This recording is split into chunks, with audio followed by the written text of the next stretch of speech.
기도하겠습니다. 하나님 아버지, 오늘도 주의 말씀을 듣기를 원합니다. 주님 말씀을 듣지 않으면 나도 모른 사이에 내 영혼이 병들어감을 느낍니다. 말씀을 펼쳐 주의 음성을 듣고 다시 한번 살아날 수 있기를 소망하오니 주여 말씀하여 주옵소서. 예수님의 이름으로 기도합니다. 아멘. 네, 오늘은 창세기 14장 1절에서 16절까지입니다. 창세기 14장 1절에서 16절을 같이 읽겠습니다. 당시 시날 왕 아므라벨과 엘라살 왕 아리옥과 엘람 왕 그돌 라오멜과 고임 왕 디달이 소돔 왕 베라와 고모라 왕 비르사와 아드마 왕 시납과 스보인 왕 세메벨과 벨라 곧 소알 왕과 싸우니라. 이들이 다 시딤 골짜기 곧 지금의 여매에 모였더라. 이들이 12년 동안 그돌 라오멜을 섬기다가 제13년에 배발한지라. 제14년에 그돌 라오멜과 그와 함께한 왕들이 나와서 아스드롯 가르나임에서 르바 족속을, 함에서 수수 족속을, 사외 기랴다임에서 엠 족속을 치고 호리 족속을 그 산 세일에서 쳐서 강야 근방 엘바란까지 이르렀으며 그들이 돌이켜 엠미스밭 곧 가데스에 이르러 아멜렉 족속의 온 땅과 하사손 다말에 사는 아모리 족속을 친지라. 소돔 왕과 고모라 왕과 아드마 왕과 스보인 왕과 벨라 곧 소알 왕이 나와서 시딤 골짜기에서 그들과 전쟁을 하기 위하여 진을 쳤더니 엘람 왕 그돌 라오멜과 고임 왕 디달과 시날 왕 아므라벨과 엘라살 왕 아리옥 네 왕이 곧 그 5 왕과 맞서니라. 시딤 골짜기에는 역청 구덩이가 많은지라. 소돔 왕과 고모라 왕이 달아날 때에 그들이 거기 빠지고 그 나머지는 산으로 도망하며 네 왕이 소돔과 고모라의 모든 재물과 양식을 빼앗아가고 소돔에 거주하는 아브람의 조카 롯도 사로잡고 그 재물까지 노략하여 갔더라. 도망한 자가 와서 히브리 사람 아브람에게 알리니 그때 아브람이 아모리 족속 마므레의 상수리 숲을 근처에 거주하였더라. 마므레는 에스골의 형제요 또 아넬의 형제라. 이들은 아브람과 동맹한 사람들이더라. 아브람이 그의 조카가 사로잡혔음을 듣고 집에서 길리고 훈련된 자 318명을 거느리고 단까지 쫓아가서 그와 그의 가신들이 나뉘어 밤에 그들을 쳐부수고 다메섹 왼편 호바까지 쫓아가 모든 빼앗겼던 재물과 자기의 조카 롯과 그의 재물과 또 부녀와 친척을 다 찾아왔더라. 아멘. 네, 오늘은 창세기 14장 1절에서 16절까지의 말씀입니다. 오늘 말씀을 읽다 보니 전쟁의 역사입니다. 히브리 이스라엘 역사에도 전쟁의 역사가 있었죠. 거슬러 올라가면 가인과 아벨부터 어떤 의미에서 전쟁입니다. 형제끼리의 싸움이었죠. 그리고 13장에 오면 아브라함의 목자와 롯의 목자, 아브라함 공동체와 롯의 공동체가 싸웁니다. 부족끼리의 싸움이죠. 그리고 14장에 와서는 국가끼리의 싸움이 번집니다. 여기에 여러 국가들이 나오는데 연합전선들이죠. 어떤 연합군, 두 연합군이 싸웁니다. 국가 간의 전쟁입니다. 지금도 다를 바는 없습니다. 우리가 사는 2022년 이 문명화되고 발달된 시대에도 전쟁이 일어나고 있습니다. 러시아와 우크라이나의 전쟁, 또 예전에 걸프 전쟁, 베트남 전쟁, 우리나라도 남북 전쟁, 민족끼리의 싸움이었지 않습니까? 그러고 보면 인류의 역사는 전쟁의 역사라고 말해도 과언이 아닐 것입니다. 창세기는 그 민낯을 여실히 우리들에게 보여주고 있습니다. 근데 왜 갑자기 창세기 14장에 와서 전쟁 얘기를 하고 있을까? 사실 우리의 삶 자체가 전쟁입니다. 전쟁을 하면 어떤 일이 일어납니까? 반드시 이긴 국가가 있고 진 국가가 생기게 됩니다. 싸움이 일어나는 곳에는 이긴 사람이 있고 진 사람이 있습니다. 근데 한꺼풀만 더 벗겨보면 진짜 이긴 사람은 아무도 없습니다. 결국 싸움 끝에 남는 것은 내 내면의 상처와 외면의 상처일 뿐입니다. 부부간의 싸움은 어떻습니까? 남편이 이겨도 아내가 이겨도 이긴 것이 아니죠. 부모 자식 간의 싸움이 어떻습니까? 그 싸움 이겨도 이긴 것이 아니죠. 성경이 그 얘기를 하는 이유가 무엇일까요? 오늘 왜 두 국가, 이 연합전선끼리의 싸움을 기록하고 있을까요? 이걸 통해서 우리들에게 주시고자 하는 하나님의 메시지가 있습니다. 오늘 우리는 그것을 발견할 필요가 있습니다. 14장 1절입니다. 당시에 시날 왕 아므라벨과 엘라살 왕 아리옥과 엘람 왕 그돌 라오멜과 고임 왕 디달이. 자, 우선 시날, 엘라살, 엘람, 고임 이런 국가들이 나오는데 이 국가들의 주요 위치가 메소포타미아 지역이었다고 합니다. 그래서 이 구절을 주의하는 학자들은 요 연합전선을 메소포타미아 연합군이다 이렇게 부릅니다. 2절 소돔왕 베라와 고모라왕 비르사와 아드마왕 시납과 스보임왕 세메벨과 벨라 곧 소알왕과 싸우니라. 자, 요 국가들 소돔, 고모라, 아드마, 스보임 이런 국가들이 위치한 지역이 사해였다고 합니다. 사해 주변에 있었던 국가라는 것이죠. 그래서 이들 연합전선을 사해 연합군이다 이렇게 부릅니다. 자, 그러면 어떤 연합군과 어떤 연합군이 싸우고 있습니까? 메소포타미아 연합군과 사해 연합군이 싸우고 있습니다. 마치 나당 연합군이 고구려와 싸웠던 것처럼 연합군과 연합군이 싸우는데 메소포타미아 연합군과 사해 연합군이 전쟁을 일으키게 된 것이죠. 고대 근동 이 팔레스타인 땅에서 일어난 일입니다. 소돔 왕과 고모라 왕 우리의 눈길을 끕니다. 왜냐하면 앞장에 롯이 선택한 지역이 소돔과 고모라였기 때문입니다. 어떤 곳이었습니까? 비옥한 토지, 문명화된 이르, 히브리어로 이르는 도시였죠. 아브라함이 하나님이 눈뜨게 해서 보았던 지역은 가나안 땅이었습니다. 여긴 아레츠, 땅이었습니다. 그런데 롯이 스스로 눈을 들어 본 곳은 물이 넉넉한 소돔과 고모라, 이른바 문명화된 도시였습니다. 인간의 눈으로, 인간의 경험치로는 롯의 선택이 현명했습니다. 자, 그런데 14장부터는 얘기가 전혀 달라집니다. 14장 3절 이들이 다 시딤 골짜기 곧 지금의 염해에 모였더라. 자, 이들이 한판 붙으려고 시딤 골짜기에 모였다고 합니다. 그리고 이들의 이전의 역사를 4절에서 5절에 이렇게 기록합니다. 이들이 12년 동안 그돌라오메를 섬기다가 제13년에 배반한지라. 12년 동안 메소포타미아 연합군의 정신적 지주 리더격에 있었던 그돌라오메를 이 사해 연합군에 있던 국가들이 섬겼다는 것이죠. 근데 13년째 배반합니다. 그리고 5절에 보면 14년째 전쟁 치르죠. 5절 제14년에 그돌라오멜과 그와 함께한 왕들이 나와서 아스트롯 가르나임에서 르바 족속을, 함에서 수스 족속을, 사회 기레다임에서 엠 족속을 치고, 자 14년에 이 메소포타미아 연합군이 가나안 지역에 있었던 아스트롯 가르나임에서 르바 족속, 함에서 수스 족속, 사회 기레다임에서 엠 족속을 쳤다고 합니다. 호리 족속을 그 산 세일에서 쳐서 강야 근방 엘바란까지 이르렀으며 이들이 영토를 확장해 나가는 것이죠. 그들이 돌이켜 엠미스바 곧 가데스에 이르러 아멜렉 족속의 온 땅과 하사손 다말에 사는 아모리 족속을 친지라. 이들의 세력이 대단했던 것 같습니다. 점점점 영토가 확장되어 가고 그들에게 굴복하는 국가, 부족들이 많아졌습니다. 8절 소돔 왕과 고모라 왕과 아드마 왕과 스보인 왕과 벨라 곧 소알 왕이 나와서 시딤 골짜기에서 그들과 전쟁을 하기 위해 진을 쳤더니, 자 시딤 전투가 일어나기 직전입니다. 시딤 골짜기에 연합전선과 연합전선이 구축되어 있습니다.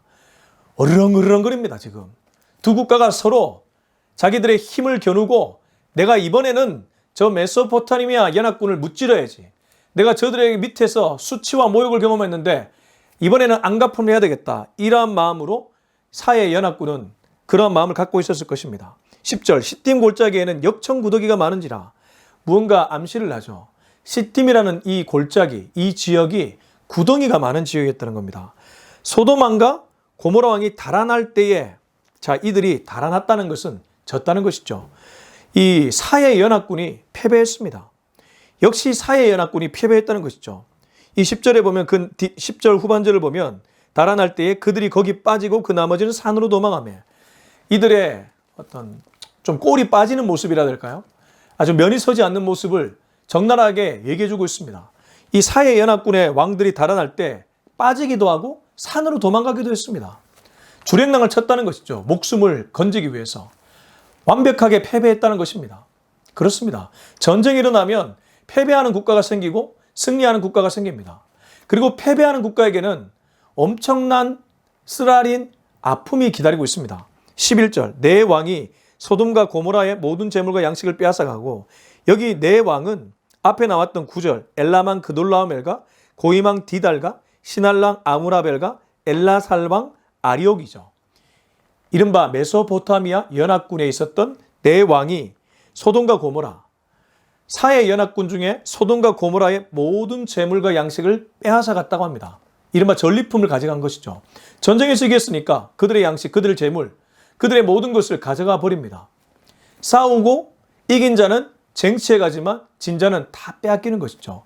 그러나 이긴 자도 그 내면에 상처가 있고 외면에도 상처가 있습니다. 아무튼 지금 소돔과 고모라, 이 국가는 양식과 재물을 빼앗기게 되었습니다. 근데 앞서도 얘기했지만 13장에서 소돔과 고모라를 선택했던 사람이 있었죠. 롯이었습니다. 12절, 소돔에 거주하는 아브라함의 조카 롯도 사로잡고 그 재물까지 노략하여 갔더라. 이게 롯의 결말이었습니다. 롯의 선택의 결말을 창세기 14장 12절은 다 빼앗기는 영으로 처리해버립니다. 그는 분명히 눈을 들어 요단 동쪽을 봤습니다. 우리 말씀 한번 더 볼까요? 10절, 13장 10절에 보면 이에 롯이 눈을 들어 요단 지역을 바라본 즉 소알까지 온 땅에 물이 넉넉하니 여호와께서 소돔과 고모라를 멸하시기 전이었으므로 여호와의 동산 같고 애굽 땅과 같았더라. 당시 애굽 땅은 비옥한 토지, 문명화된 나라, 여호와의 동산은 에덴 동산, 이른바 롯이 선택한 지역, 롯이 선택한 토지는 최고였습니다. 우리나라로 치면 강남 중에도 강남, 청담이나 압구정 같은 그런 지역이었습니다. 그런 지역을 선택한 롯의 선택, 인간적으로 보면 현명한 선택이었습니다. 매우 지혜로운 선택이었습니다. 그런데 창세기 14장 12절에 와서 소돔에 거주하는 아브라함의 조카 롯도 사로잡혀가고 그 재물까지 노략하여 갔더라. 영이 되었습니다. 예상이나 했겠습니까? 얼마 전에 서울에 물난리가 났습니다. 특별히 강남 일대가 잠겼다는 그런 뉴스를 우리는 보았습니다. 하나님이 물로 심판해버리면 이길 자 없습니다. 전쟁이 일어날지 예상이나 했겠습니까? 자신의 계획 아래 있지 않았던 시나리오입니다. 그러나 하나님의 계획에는 있었죠. 그렇습니다. 왜 우리가 하나님을 신뢰해야 됩니까? 왜 우리가 하나님을 의지해야 됩니까? 하나님의 시나리오는 언제나 착착착 진행돼 가지만 인간의 시나리오는 끝까지 보지 못하기 때문입니다.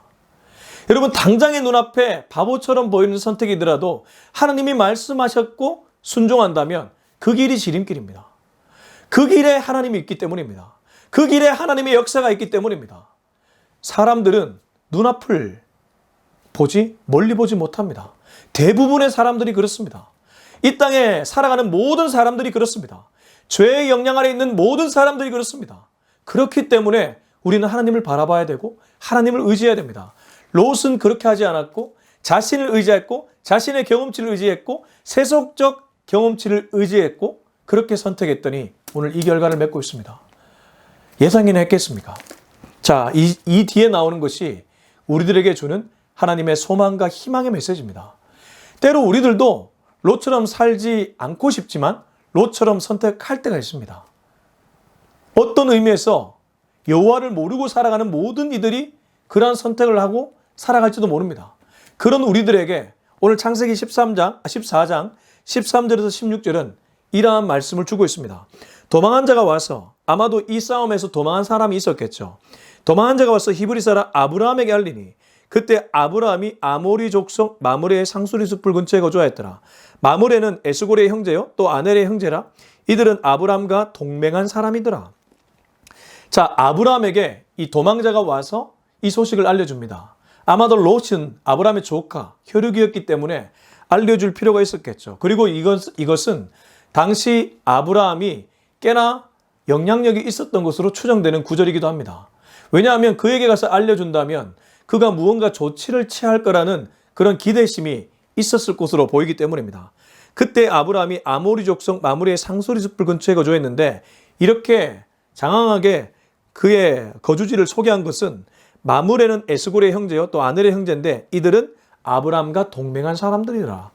아브라함이 나름 동맹정선을 구축할 정도로 영향력이 있었다는 것이죠. 14절, 아브라함이 그의 조카가 사로잡혔음을 듣고 집에서 길리고 훈련된 자, 집에서 키운 여러 훈련된 군사들을 이끌고 나가게 되는 것이죠. 318명. 저는 이 318명을 보면서 번뜩 떠오르는 것이 사사기의 기드온 사사였습니다. 기드온 사사가 기드온의 300용소로 유명하지 않습니까? 근데 이 300명이 하나님이 선택한 300명이었습니다. 하나님이 이렇게 하면 제외하고 이렇게 하면 데리고 가라.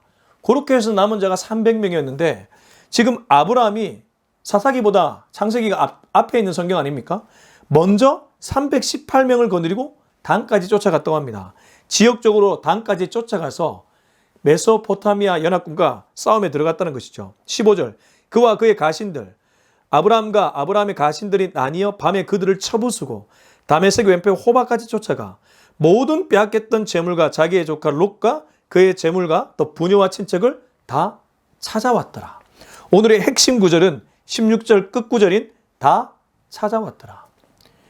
하나님이 아브라함을 통해서, 아브라함의 군사를 통해서 이 메소포타미아 연합군, 대단했던 연합군을 무찌르고 다 찾아오게 만드셨습니다. 회복해 하셨습니다. 어떤 의미에서 지금 아브라함은 중보자 역할을 하는 것입니다. 중보자가 무엇입니까? 중간에서 구해주는, 중간에서 대신해서 구원해주는 역할 아니겠습니까? 어떤 의미에서 지금 아브라함은 원형적 구원자의 모습을 보여줍니다. 프로토타입 구원자의 모습을 보여줍니다. 구원자의 원형이라는 것이죠. 구원자는 어때야 됩니까? 구원자는 외부에서 내부로 들어옵니다. 좀 어려운 말이 될 수 있겠지만 내 힘으로 구원할 수 없잖아요. 롯의 힘으로 구원할 수 없잖아요. 소돔왕과 고모라 왕 다 늪에 빠졌고 구덩이에 빠졌고 다 빼앗겼습니다. 힘이 없습니다. 능력이 없습니다. 아무것도 할 수 없습니다. 이때는 내부에서 구원자가 나타나는 것이 아니라 외부에서 구원자가 나타나야 된다는 것이죠. 인류의 영생이 어떻게 왔습니까? 외부에서 하나님이 이 땅에 들어오셨습니다. 하나님이 인간의 몸을 입고 이 땅에 오셨습니다. 그리고 십자가에 달려 죽으셨습니다. 우리의 힘으로는 죽었다 깨나도 제 문제, 사망 문제 해결할 수 없는 것을 그분이 죽으시고 그분이 다시 살아나심으로 해결해 주셨습니다. 인간의 구원 문제를 예수님이 외부에서 오셔서 해결했다는 것이죠. 이게 다른 종교와 기독교가 완전히 다른 이유입니다. 다른 종교는 보통 내면에서 해탈의 경지로 가라고 얘기합니다. 불교가 그렇지 않습니까? 미륵불이라든가 아미타불 전부 다 내면에서 외부로 가는 것 아니겠습니까? 내가 가부좌를 틀고 무념무상에 빠지고 공사상에 접근하면 그로 인해 해탈의 경지까지 가게 되면 구원받는다, 해탈하게 된다는 것이 불교의 가르침 아니겠습니까? 다른 종교도 이러한 가르침을 하는 그러한 종교들이 꽤 많이 있습니다. 근데 기독교는 어떻습니까? 외부에서 내부를 건져내는 그림입니다. 내부에 있는 어떤 누구도 힘없고 능력 없고 구원할 능력이 없기 때문에 외부에서 들어오는 것이죠. 그 원형적 모습을 아브라함이 이 전쟁에서 보여주고 있습니다. 롯은 잘못된 선택을 내렸습니다. 마치 인간이 선악과 열매를 따먹은 것처럼 잘못된 선택을 내려 죄가 들은 것처럼 롯도 잘못된 선택, 자기의 이기심에 충만한 선택을 내렸습니다. 그래서 절망의 구렁텅이에 빠졌습니다. 예상치 못한 타이밍에 전쟁이 일어났고 모든 것을 다 빼앗겨버렸습니다.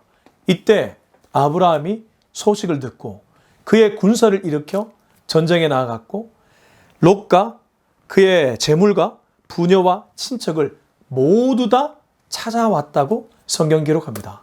외부에서 내부를 구원해냈다는 것이죠. 이것이 훗날 예수님이 우리를 구원하는 그림의 원형적 모습. 오늘 창세기 14장은 그 얘기를 하고 있습니다. 그렇다면 여러분, 오늘 우리가 말씀을 마치면서 이 말씀을 통해 얻을 수 있는 교훈은 무엇입니까? 언제나 구원자 대신 예수님을 바라봐야 될 것입니다. 내 스스로 할 수 있는 것 아무것도 없습니다. 우리는 롯과 같은 위치에 처지했기 때문입니다. 아브라함이 대단한 것이 아닙니다. 아브라함을 사용하시는 하나님이 대단한 것이죠. 하나님은 스스로 힘으로 할 수 없는 우리들에게 여전히 손을 내밀라고 말씀하십니다. 예레미야서 말씀이 무엇입니까? 너는 내게 부르짖으라. 네가 알지 못하는 크고 은밀한 일을 내게 보일 것이다. 그동안 70년 바벨론 포로 생활을 예언했던 예레미야 입술에서 오히려 크고 은밀한 일을 보일 것이라는 희망과 소망의 메시지가 선포됩니다. 그때 인간이 할 수 있는 것은 아무것도 없고 오직 그분께 부르짖는 일밖에 없습니다. 그분께 부르짖으면 그분이 그 기도를 들으시고 나에게 찾아오시게 되는 것이죠. 이게 구원의 그림이고 우리가 이 땅을 살아가면서 하나님께 은혜 받는 은혜의 공식입니다. 여러분, 인간이 대단한 것을 할 수 있을 것 같지만 아무것도 할 수 없는 연약한 존재들일 뿐입니다. 저와 여러분 지금까지 살아오면서 그 경험을 이미 하지 않았습니까? 그렇다고 아무것도 하지 말라는 것이 아닙니다. 그렇기 때문에 주님을 바라보고 주님께 나아가고 주님 손을 잡는 것이죠. 주님께 기도하는 것이죠. 주님께 부르짖는 것입니다. 아무것도 두려워하지 말고 오직 기도와 간구로 하나님께 나가면 하나님이 우리 삶에 찾아오셔서 우리를 건져내실 것입니다. 오늘 기록된 이 창세기 14장 13절에서 16절의 아브라함의 구원 스토리, 구출 스토리는 바로 우리들을 향한 하나님의 구원 스토리입니다. 이 사실을 깨닫고 매일 하나님께 구원의 손을 나를 도와달라고 손 내밀 수 있는 저와 여러분이 될 수 있길 예수님의 이름으로 축원합니다. 기도하겠습니다. 이 시간 기도할 때 우리 하나님께 이렇게 기도했으면 좋겠습니다. 주님, 내 힘으로 아무리 발버둥 쳐도 되지 않는 것 하나님이 바람 한번 불어주면 가능한 줄로 믿습니다. 하나님이 도와주시면 불가능이 없는 줄로 믿습니다. 주님, 꿈꾸고 계획하는 일들 내가 계획하고 내가 꿈꿔봤자 안 되지만 하나님이 도와주시면 모든 것이 가능한 줄로 믿습니다. 그렇기 때문에 처음부터 끝까지 하나님이 하신 일입니다. 하나님이 일하시고 하나님이 성취하실 것입니다. 그 하나님의 일하심과 그 하나님의 성취하심을 함께 옆에서 경험하는 자 되게 하여 주시옵소서. 우리 이 기도 제목 가지고 주님의 이름 한번 찾고 간절하고 뜨겁게 기도하겠습니다. 주여! 하나님 아버지 감사합니다. 오늘도 이 메시지를 통해 우리가 누구를 바라봐야 되고 누구한테 나아가야 되고 누구를 의지해야 되는지 깨닫게 해주시면 감사합니다. 나도 모르는 사이에 나를 의지할 때가 많았습니다. 여기 사회연합군은 다른 국가들을 의지했습니다. 다른 나라들을 의지했습니다. 결국 롯은 모든 것을 빼앗겼습니다. 처도 뺏기고 조카 자식도 뺏기고 하나님 아버지 모든 것을 재물까지 다 뺏겼지만 그걸 구원해낸 분은 아브라함이었지만 이 아브라함조차 하나님의 손에 붙들린 자였습니다. 결국 하나님이 롯을 건져내신 줄로 믿습니다. 하나님, 지금 늪에 빠져 구덩이에 빠져 허덕거리는 인생도 건져낼 수 있는 분은 하나님밖에 없습니다. 구덩이에 빠졌을 때, 늪에 빠졌을 때 스스로 힘으로 절대 빠져나갈 수 없는 것처럼 밖에서 도와줘야지만 나갈 수 있는 것처럼 주님께서 나를 도와주면 이 늪에서 이 구덩이에서 빠져나갈 수 있는 줄로 믿습니다. 주님, 나를 도와주시고 나를 이끌어주시고 나는 언제나 주님을 바라보고 주님 손을 붙잡고 주님께 기도하고 부르짖는 인생 되게 하여 주시옵소서. 이제는 우리 주 예수 그리스도의 은혜와 하나님의 사랑과 성령의 위로교통 충만 교제하심이 오늘 이 메시지를 듣고 평생토록 나를 의지하지 않고 남을 의지하지 않고 사람과 환경을 의지하지 않고 오직 주님만을 의지하기로 다짐하는 우리 모두의 머리 위에 지금부터 영원토록 함께하기를 간절히 축원하옵나이다. 아멘.